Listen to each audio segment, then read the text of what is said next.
How do you adjust the float level on a dual carb? Lovely question.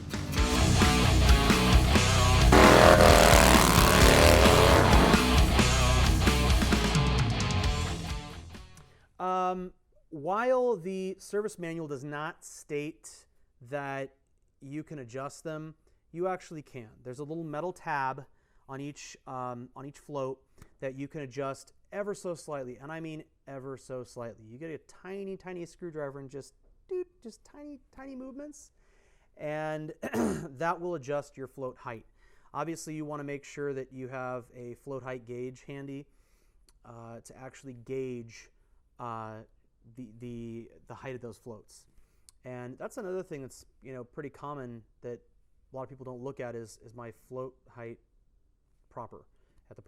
within the proper spec.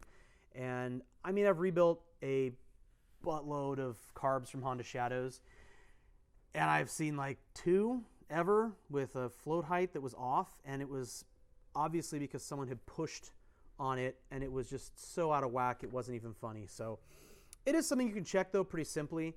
You're going to measure from the gasket, the edge of the float bowl, and you're going to, as the float comes down and touches the little springy thing on the needle, just when it touches that, that's when you're going to measure from the top of the float to the gasket surface.